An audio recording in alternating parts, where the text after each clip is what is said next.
இந்த அருமையான நாளிலே புனித குழந்தை இயேசுவின் தரிசனமாய் அப்படிப்பட்டவர்கள் தூய்மையானவர்கள் இந்த அருமையான நாளில் நாம் இயேசுவின் இணைய நாமத்திலும் குழந்தை தரிசனமாடின் அன்பு வழிகாட்டுதலும் எனக்கு மிகவும் பிரியமான ஆழிக்குடியை சார்ந்த இறை மக்களே, உங்களை அன்போடு வழிநடத்துகின்ற அருள் தந்தை மார்ட்டின் அவர்களே, இதுல என்ன ஒரு பெரிய விசேஷம் அப்படின்னா, குழந்தை இயேசுமாளின் அவங்க அப்பாவுக்கு பேர் என்னது தெரிய மாட்டேங்குது.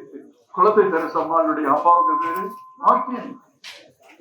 உங்கள் பங்கு தந்தையும் மார்ட்டின். இந்த அருமையான நாளிலே உங்களை வாழ்த்துவதிலே பெருமைப்படுகிறேன்.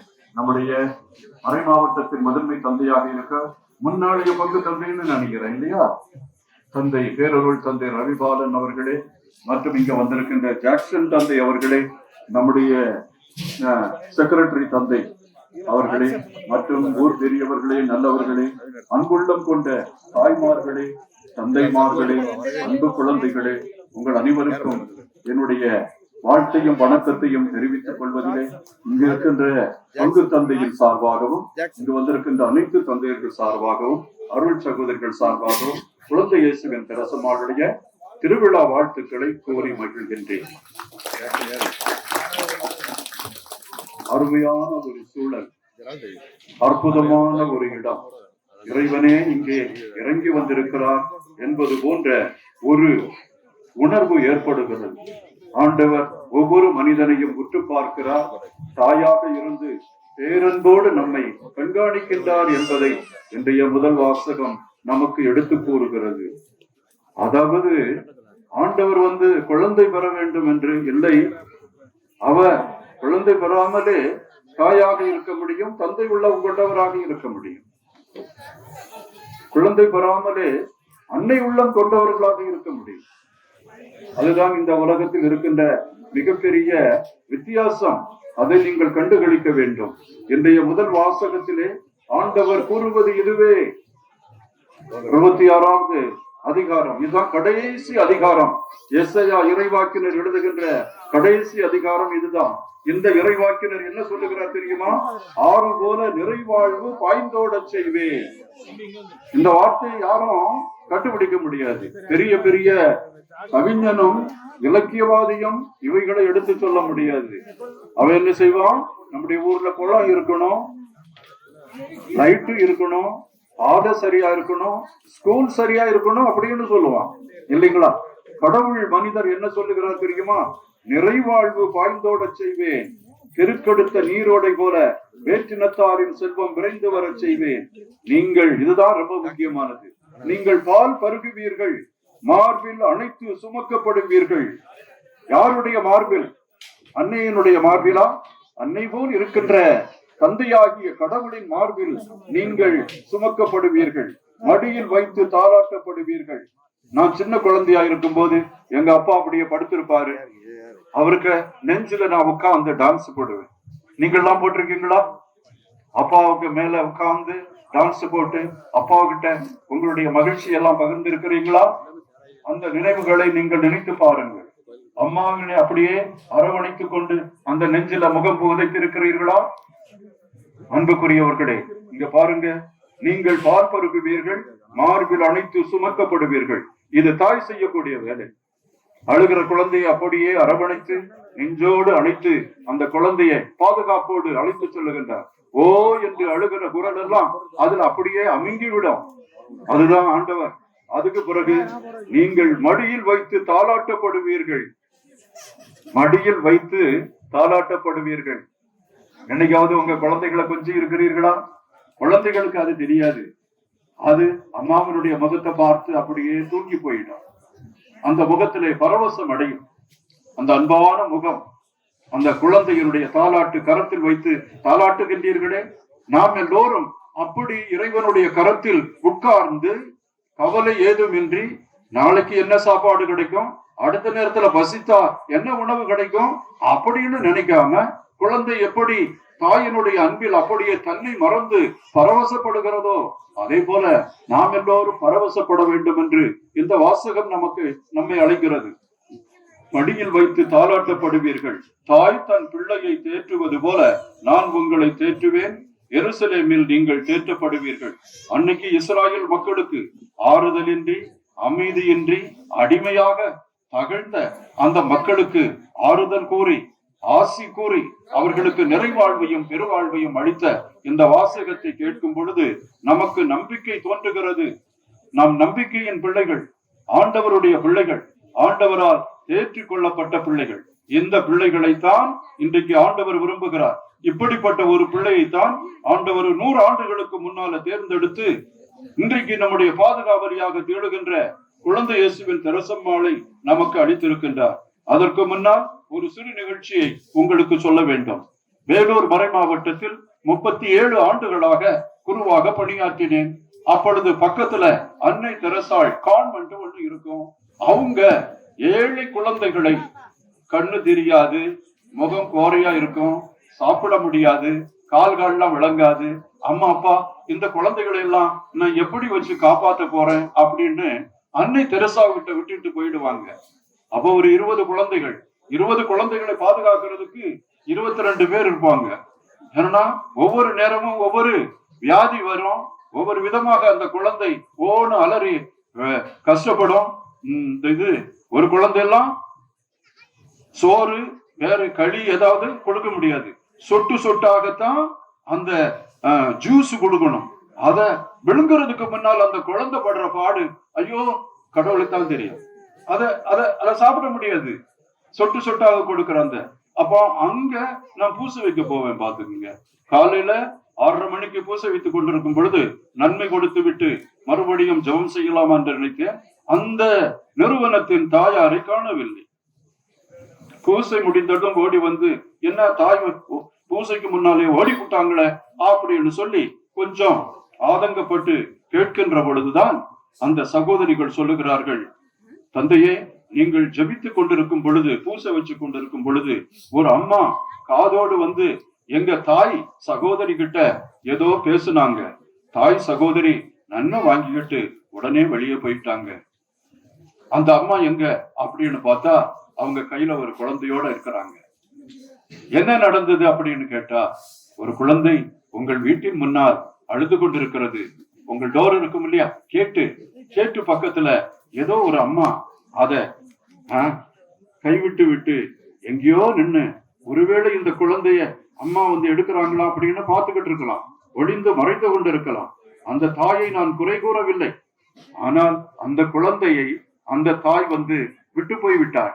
ஒருவேளை என்னால வளர்க்க முடியாது, ஒருவேளை இந்த குழந்தைய வேற ஏதாவது பேர் சொல்லி அழைச்சிடுவாங்களோ, அந்த பிள்ளைக்கு குறை வருமோ, அந்த குழந்தை மற்றவர்களோடு இருக்கும் பொழுது வேற ஏதாவது பெயரை சொல்லி திட்டி அந்த குழந்தை, நீ ஒரு அனாதையான, உனக்கு யாரு இருக்கிறா, உன்னை அடிச்சாலும் கேட்டாலும் யாருமே உனக்கு இல்ல அப்படின்னு சொல்லி அந்த குழந்தைக்கு ஏதாவது தீங்கு வந்து விடுமோ என்று சொல்லி அந்த தாய் அந்த குழந்தையை விட்டு சென்றிருக்கலாம்.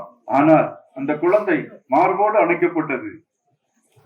அந்த குழந்தைக்கு உணவு கொடுத்தார்கள். அந்த குழந்தை கண்பிடித்து ஒரு தாயின் மடியில் தூங்குவதை, தாயின் மடியில் தான் இருப்பதை பார்த்து அப்படியே மகிழ்ச்சியில் பொங்கி வழிகிறது. பெற்ற தாய் விட்டு போய்விட்டாள். ஆனால் தாய் உள்ளம் கொண்ட இன்னொரு தாய் அதை அணைத்துக் கொண்டுகிறார். அதுதான் அன்புக்குரியவர்களே கடவுள். கடவுளுடைய அன்பு எப்படி செல்லுகிறது, யாரை நோக்கி செல்லுகிறது, யாரை வழி நடத்துகிறது என்பது நமக்கு தெரியாது. ஆண்டவர் தன்னுடைய அருட்கரத்தால் எல்லாரையும் ஆசீர்வதிக்கின்றார். கைவிடப்பட்டவர்கள் என்று யாருமே அவருக்கு இல்லை. அவருடைய பழைய ஏற்பாட்டில் நீங்க பாத்தீங்க அப்படின்னா 3 பேரை ஆண்டவர் விட்டுவிட மாட்டார். ஒன்று, கணவனால் கைவிடப்பட்ட விதவை பெண், அந்த பெண்ணை ஆண்டவர் ஆதரிப்பார். 2, தாய் தகப்பன் இல்லாம கைவிடப்பட்ட குழந்தைகளை அவர் ஆதரிப்பார். 3வது, நாடு வீடு இல்லாம அகதிகளாக இருக்கிறாங்களே அவங்கள ஆதரிப்பார். இந்த 3 பேரையும் அவர் மறக்க மாட்டார். அப்ப உங்களுக்கு இன்றைக்கு நான் சொல்லக்கூடியது அதுதான். இந்த 3 பேரையும் நீங்களும் மறக்க கூடாது. கடவுள் நம்மை காப்பாற்றி இருக்கிறார். நமக்கு ஒரு சில வசதிகளை தந்திருக்கிறார். நம்மை மற்றவர்களை விட மேலாக அவர் எல்லா வரங்களையும் நன்மைத்தனையும் செய்து நமக்கு காப்பாற்றுகிறார். எதுக்காக? நம்ம எல்லாம் எல்லாத்தையும் வச்சுக்கிறதுக்காகவா? இல்ல. இந்த மாதிரி கைவிடப்பட்டவர்கள், ஏழாக இருக்கின்றவர்கள், அகதிகள், இவர்களை எல்லாம் அரவணைத்துக் கொள்வதற்காக கடவுளுடைய அன்பு வானத்திலிருந்து அப்படியே மழை மாதிரி பொழிவதில்லை. இன்றைக்கு கொஞ்சம் மழை மாதிரி பொழிவதல்ல. கடவுளுடைய அன்பு உங்கள் வழியாகவும் நீங்கள் காட்டுகிற அன்பு வழியாகவும், ஒரு ஏழையை தத்தெடுத்து படிக்க வைக்கிறதன் வழியாகவும், உங்கள் பக்கத்தில் இருக்கின்ற பிள்ளைக்கு படிப்பதற்கு நீங்கள் உதவி செய்வதன் வழியாகவும், ஒரு நோயாளியை அப்படியே தூக்கி கொண்டு ஆஸ்பத்திரிக்கு போய் அவரை காப்பாற்றிடுறீங்க, தெய்வ மாதிரி வந்து என்னை காப்பாத்துனீங்க அப்படின்னு உங்களை பார்த்து அந்த முதியவர் சொல்லும் பொழுது உங்களுக்கு கிடைக்கின்ற அந்த அன்பும் பரவசமும் அந்த மகிழ்ச்சியும் வேற எங்கும் கிடைக்காது. பாருங்க, கோடி கோடியாய் பணம் சேர்த்து வைத்தாலும், அரண்மனைகளை கட்டி வைத்தாலும், சொகுசு காருகளில் ஓடினாலும், பெரிய ஆபீசராக இருந்தாலும், அந்த ஏழைகளுக்கு செய்கின்ற உதவியும் பரிவும் அன்பும் அதை சொல்வதுதான் இந்த திருநூல் அப்படின்னு நான் நினைக்கிறேன். திருநூல் முழுவதும் மனிதனுக்கு காட்டுகின்ற அன்பு, அந்த அன்பை நம்முடைய ஆண்டவராகிய இயேசு காட்டிவிட்டார். அந்த இயேசு விட்ட போய் இறையாட்சி என்றால் என்ன, அங்க எப்படி யாரு நுழைய முடியும் அப்படின்னு கேட்கும் பொழுது நாம் எல்லாரும் இறையாட்சி அப்படின்னா நிறைய வியாக்கியானங்களையும் பரப்புரைகளையும் விரிவுரைகளையும் சொல்வோம். இறையாட்சி இப்படிப்பட்டது அப்படிப்பட்டது. நம்ம அதுல கருத்துரை வாங்கி விவிலிய விற்பனர்கள் எல்லாம் நீதி நிறைந்தது, அன்பு நிறைந்தது, ஆற்றல் நிறைந்தது, துயரம் இருக்காது, சோர்வு இருக்காது. ஆனால் ஆண்டவர் ஒரே ஒரு வார்த்தையில, ஒரே ஒரு எக்ஸாம்பிள்னு சொல்லுவாங்க இல்லையா, எடுத்துக்காட்டுல நம்ம எல்லாரையும் அப்படியே தூக்கி அடிச்சுட்டார். வார்த்தையின் வித்தகர் அல்ல, வார்த்தையின் வித்தகர் அல்ல. அவர் பேசுகின்ற அந்த மொழிகளில் இருக்கின்ற அந்த பொருளை ஏழை எளிய மக்களும் புரிந்து கொள்ளும் வண்ணம் அகங்காரமும் தன்னலமும் பெரிய படிப்பும் அறிவும் இருக்கிறவர்கள்லாம் தோக்கடித்து விடுகின்ற ஒரு சிறிய ஓமையை அல்லது சிறிய பரப்புரையை அவர் தருகிறார். இடையாட்சி என்பது என்னது சொல்லுங்க பார்க்கலாம். நீங்க குழந்தைகளை போல நீங்கள் மாற வேண்டும். ஆயிரம் ஆயிரம் ஆயிரம் புத்தகங்களை எழுதினாலும், ஆயிரம் ஆயிரம் வியாக்கியானங்களை சொன்னாலும், ஆயிரம் ஆயிரம் பரப்புரைகளை சொன்னாலும், இந்த வார்த்தைக்கு ஈடாக எதுவுமே செய்ய முடியாது. இறை அரசை ஒரே ஒரு வார்த்தையில ஆண்டவர் அப்படியே தூக்கி அடிச்சிட்டார்.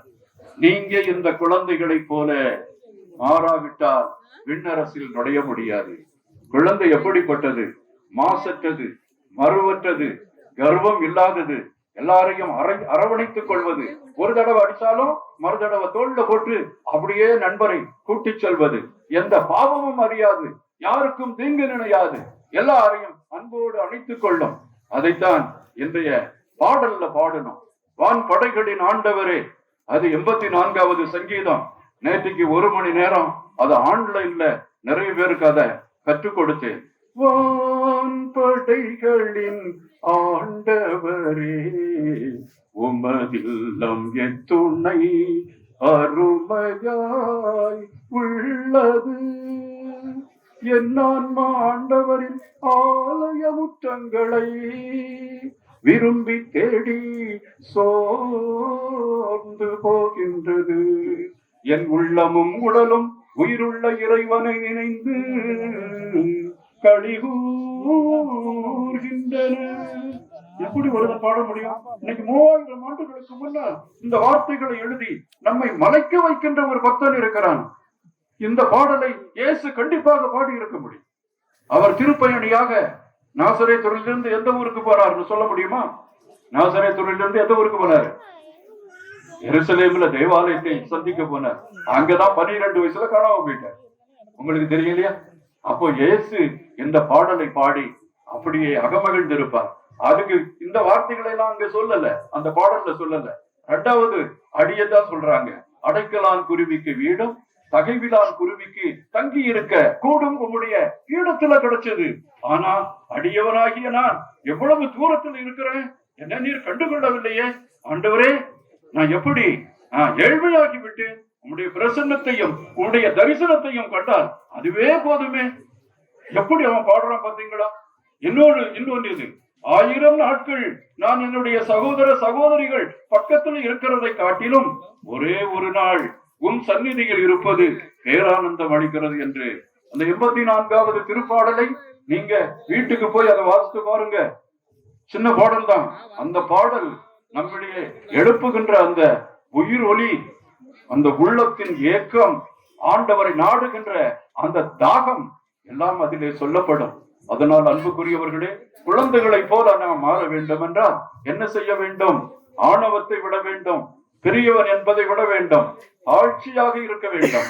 ஆண்டவர் இயேசு என்ன சொன்னார்? என்னிடமிருந்து நீங்கள் கற்றுக்கொள்ளுங்கள். என்னிடமிருந்து நான் உங்களை அன்பு செய்வது போல நீங்கள் ஒருவரை அன்பு செய்யுங்கள் என்று சொன்னார். அதன் பிறகு ஆண்டவர் சொன்னார், நீங்கள் என்னிடமிருந்து கற்றுக்கொள்ளுங்கள். நான் தாழ்ச்சியும் மனத்தாழ்ச்சியும் சாந்தமும் உடையவன். என்னிடமிருந்து நீங்கள் கற்றுக்கொள்ளுங்கள். ஆண்டவரிடம் அகந்தை இல்லை, ஆண்டவரிடம் ஆணவம் இல்லை, ஆண்டவரிடம் தன்னலம் இல்லை, ஆண்டவரிடம் பேராசை இல்லை. எல்லாரையும் அன்பு செய்தார். அவர்களை தொட்டார். தொட்டதனால தீட்டுப்பட்டதாக அவர் கருதவே இல்லை. தொழுநோயாளிகளை அவர் தொட்டார். தொட்டதனால தீட்டுப்பட்ட அப்படின்னு கூணு ஊதி அந்த தீட்டை எடுத்துட்டாரா? இல்லையே. அதற்காக ஏதாவது ஆச்சாரங்கள் செய்தாரா? இல்லையே. அந்த தொழுநோயாளியை குணமாக்கி அரவணைத்து மார்போடு அணவிட்டுக் கொண்டு, அந்த மாதிரி தெய்வம் தான் நம்முடைய தெய்வம். அதனாலதான் அம்மையப்பன் உந்தன் அன்பே நிரந்தரம், வாழும் உலகில் மாறாவும் உறவே நிரந்தரம். பாத்தீங்களா? மாறும் உலகில் மாறாவும் உறவே நிரந்தரம். அப்ப இவைகளை எல்லாம் சொன்ன பிற்பாடு நம்ம தேவதை, நம்முடைய இறைவனுடைய அடியாள் குழந்தை இயேசுவின் தெரசம்மாளை பற்றி சொல்ல வேண்டும் அல்லவா? குழந்தை இயேசுவின் தெரசம்மாள்னு அவங்களை ஏன் சொல்றோம் தெரியுமா? அவங்களுடைய மனது குழந்தை போன்றது. அங்கே என்ன இருந்தது?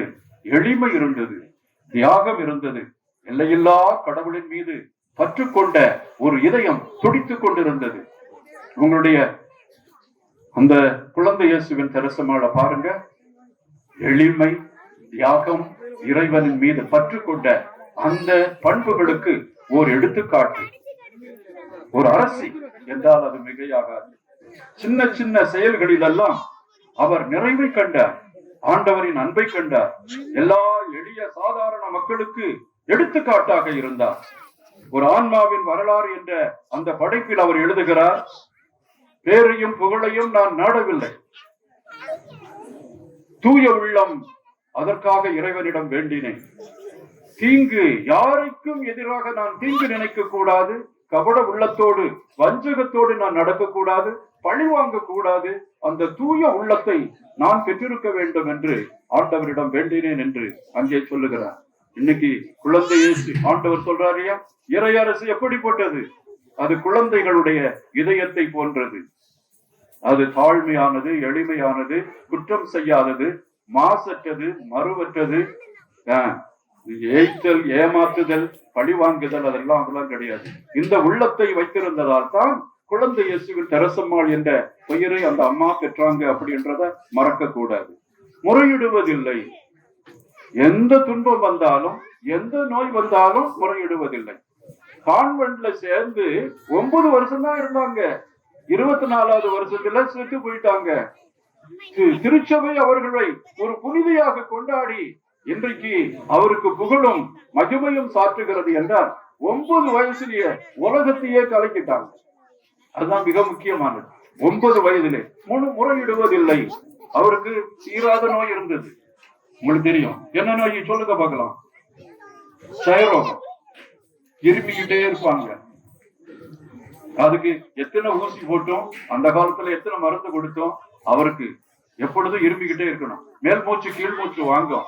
ஆனா ஒரு முறையும் அவர்கள் முறையிடவில்லை. டொன் போஸ்கோ சொல்லுவார், கொலை செய்வது பாவம் இல்லை என்றால் முறையீடு செய்பவனை நான் கொலை செய்து விடுவேன் என்று சொன்னார். டொன் போஸ்கோவுக்கு எவ்வளவு துன்பம் வந்தது, தொல்லை வந்தது, இக்கட்டுகள் வந்தது, எதிர்ப்புகள் வந்தது. இளைஞர்களோடு விளையாடினார். இளைஞர்களுடைய அன்பையும் அருளையும் பெற்றார். இளைஞர்களுக்கு பாதுகாவலராக இருக்கின்றார். இளைஞர்களை சில சமயத்துல நம்ம ஒதுக்கி வைக்கிறோம். கலாட்டை பண்ணுவோம், கஞ்சா அடிப்போம், சண்டை போடுவோம், கலகம் பண்ணுவோம் அப்படின்னு நம்ம ஒதுக்கி வைப்போம். ஆனா மெட்ராஸ்ல மழை வந்து எல்லாரும் வெள்ளத்துல மிதக்குறாங்கன்னா முதல்ல அரிசியும் பாலும் கொண்டு போகிறது யாரு? இளைஞர்கள் தான். அந்த மனதுல நல்ல உள்ளம் இருக்கிறது. அந்த பிள்ளைகளை நம்ம உணர்ந்து கொள்ள வேண்டும். இளைஞர்களை, இளம் பெண்களை நாம் உணர்ந்து கொள்ள வேண்டும். அதுதான் முறையிடுவதில்லை. எதற்கும் முறையிடுவதில்லை.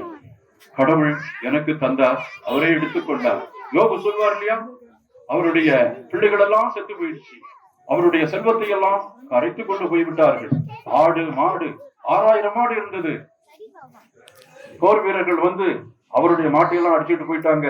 இவங்க வீரர்கள் எல்லாம் அடிச்சு கொண்டு விட்டாங்க. அதுல தப்பிச்சவன் வந்து சொன்னா, ஐயா உங்க 6000 மாடும் 6000 ஆடுகளும் எல்லாமே அப்படி ஒரே நாள்ல இதெல்லாம் நடந்ததுனால யோபு என்ன சொன்னா தெரியுமா? ஆண்டவர் தந்தார், ஆண்டவர் எடுத்துக்கொண்டார், ஆண்டவரது நாமம் போற்ற பெறுக. இப்படி நம்ம ஜெபிக்க முடியுமா? இப்படி ஒரு நீதிமான் இந்த உலகத்துல இருந்தாருன்னு சொல்ல முடியுமா? அன்புக்குரியவர்களே, இதுதான் விவிலியம் காட்டுகின்ற வித்தியாசமான வாழ்க்கை. அப்போ இந்த அம்மாவை தன்னுடைய நோயை காட்டிக்கொள்ளவில்லை, தன்னை பிடிக்காதவர்களுக்கு நேசமும் பாசமும் காட்டினார். தம்மை பிடிக்காதவர்களை மன்னித்தார். அவர்களுக்கு எதிராக ஒரு வார்த்தையும் கூட கூறவில்லை. அவர்களை பற்றி புரணி பேசவில்லை. தீங்கு நினையாத மனம் இல்லையா? அதனாலதான் அன்புக்குரியவர்களே, இப்படி நிறைய சொல்லிக்கிட்டே போகலாம். 9 ஆண்டுகள்ல தன்னை முழுவதும் இறைவனுக்கு அர்ப்பணித்து கடைசி நேரத்துல ஆண்டவருக்கு தன்னை ஒப்பு கொடுத்த அந்த பெருமை அவரை சாரும்.